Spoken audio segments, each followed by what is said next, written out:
So at this point, the people of the colonies, like the regular people, they had to pay crazy amounts of taxes because there were wars going on in England that they were funding with their taxes. They were also being forced to join the military. There's a word here that they use to talk about that. Oh, here's the war. Queen Anne's War in the 1700s and the King George's War of the 1730s. The people were paying for that. Some merchants made fortunes from these wars, but most people just had to pay higher taxes, and that led to unemployment and poverty. It says here, an anonymous pamphleteer in Massachusetts writing angrily after King George's War described the situation.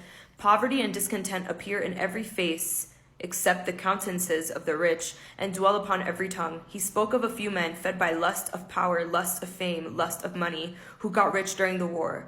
No wonder such men can build ships, houses, buy farms, set up their coaches, chariots, live very splendidly, purchase fame, posts of honor. He called them birds of prey, enemies to all communities, wherever they live.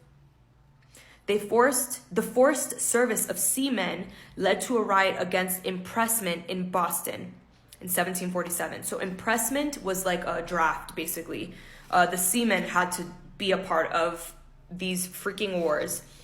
Additionally, we're going back here to New York, and we're going to Boston, actually, in particularly. There were such high prices for wheat that in 1713, there was a warning shared by the selectmen of the General Assembly of Massachusetts saying threatening scarcity of provisions had led to such extravagant prices that the necessities of the poor in the approaching winter must needs be very pressing. Andrew Belcher, a wealthy merchant, was exporting grain to the Caribbean because the profit was greater there. And on May 19th, 200 people rioted on the Boston Common. They attacked his ships, broke into his warehouses looking for corn, and shot the lieutenant governor when he tried to interfere.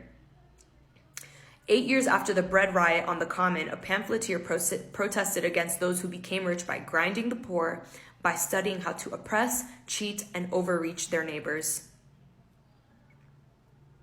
In New York, in the 1650s, porters refused to carry salt, and they went on strike because of the taxes. But of course, they were prosecuted because they disobeyed for not obeying the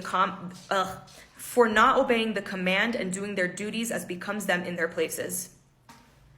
So New York, Boston, everywhere, everyday people are trying to revolt against the ruling class because they're taking over and they're abusing their power. Everywhere that they turn, they're abusing the power of the people who are actually working, who are actually trying to feed themselves. And the more they can grind them, the more they will do it.